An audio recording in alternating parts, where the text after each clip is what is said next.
This is ELC131, Circuit Analysis 1, and in this video we'll look at another example of series parallel circuit analysis.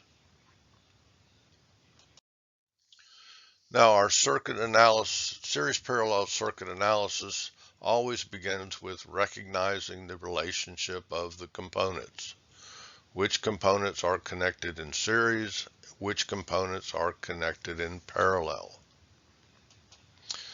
Then we reduce the circuit by combining the series only components and or the parallel components. Each time we combine resistances, we yield an equivalent circuit. We continue to reduce the circuit by combining series components or parallel components until we have reduced the circuit to a series only or parallel only circuit. At that point we can find the total resistance and the source current. If our circuit reduction results in a series circuit, then we find the voltage drops in that circuit. If our circuit reduction results in a parallel circuit, then we find the branch currents. Then we take those voltages and or currents from the most reduced circuit back to the previous circuit reduction, and we continue that process working back to the original circuit, finding the voltages and currents. So let's look at the circuit shown in figure 1. And this is a series parallel circuit. Some components are connected in series, some components are connected in parallel. And hopefully you can see that resistor R3 is in series with resistor R4. Whatever current we have flowing through resistor R3 has to flow through resistor R4. So we can state that IR3 equals IR4. Now, resistor R2 is in parallel with the series combination of resistor R3 and R4. Our definition of parallel components is that they are equal. So whatever voltage I have dropped from node A to node B, which is the voltage across R2, that voltage has to be dropped across the series combination of R3 and R4. Again, it doesn't matter how I get from node A to node B, the voltage differences have to be the same. So I can state that VR2 equals VR3 plus VR4. Now, resistor R1 is in series with this parallel combination. Whatever current flows through resistor R1 splits into two branch currents, part of it going through resistor R2 and part of it going through R3 and R4. So I can state that IR1 equals IR2 plus IR3, which equals IR2 plus IR4. And of course, the resistor R1 is in series with the source. Whatever current leaves the source has to flow through resistor R1.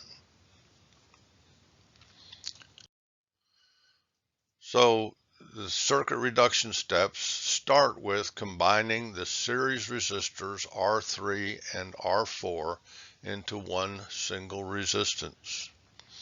We'll call this resistor REQ34, which is the sum of resistors R3 and R4, which has a value of 600 ohms. Now, looking at the circuit of figure 2, we see that resistor R2 is in parallel with REQ34. So So we can combine these two parallel resistances into one, or replace these parallel resistances with a single resistance with a value of 200 ohms. We refer to this resistor as R equivalent 234. And referring to the circuit of figure 3, we see that we have a series-only circuit. We can find the total resistance by adding R1 and REQ234 to get a total resistance of 400 ohms. And we can find the source current. V source divided by R total is 30 milliamps. Knowing that the source current is 30 milliamps, we can find the voltage drops in this series circuit. VR1 is 30 milliamps times 200 ohms, 6 volts. VR equivalent 234, 30 milliamps times 200 ohms is also 6 volts.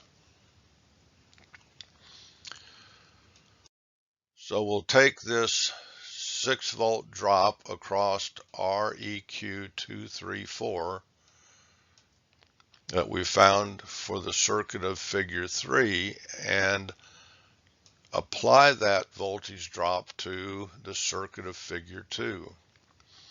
Again, in the circuit of figure 3, this is terminal or node A, and this is terminal or node B. Now in the circuit of figure 2, this is node A, and this is node B. In the circuit of figure 3, node A connects to the right side of R1, and of course in the circuit of figure 2, node A connects to the right side of R2. In the circuit of figure 3, node B connects to the negative terminal VS. Likewise, in the circuit of figure 2, node B connects to the negative terminal of the source.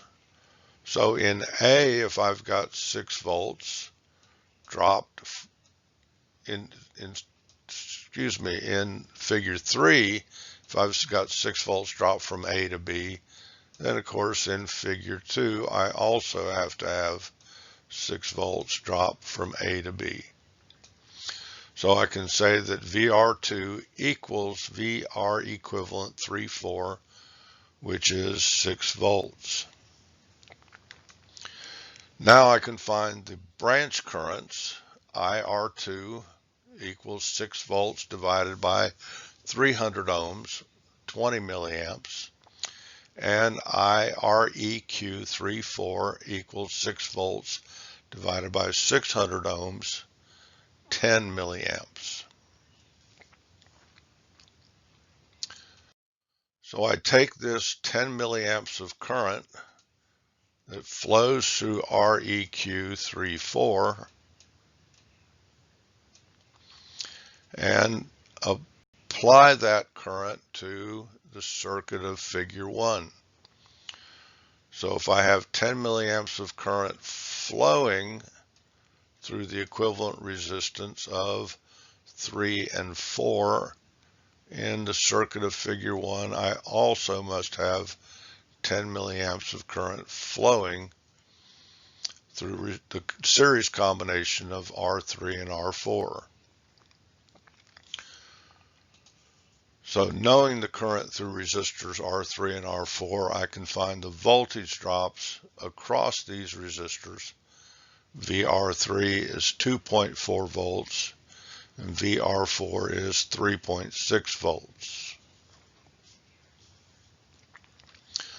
So the circuit values for the circuit of figure 1 are listed. The source current is 30 milliamps. The voltage across R1 is 6 volts. The voltage across R2 is 6 volts. The voltage across R3, 2.4 volts. The voltage across R4, 3.6 volts. The current through resistor R1 equals the source current, 30 milliamps. The current through resistor R2, 20 milliamps. And the current through resistors R3 and R4 are 10 milliamps.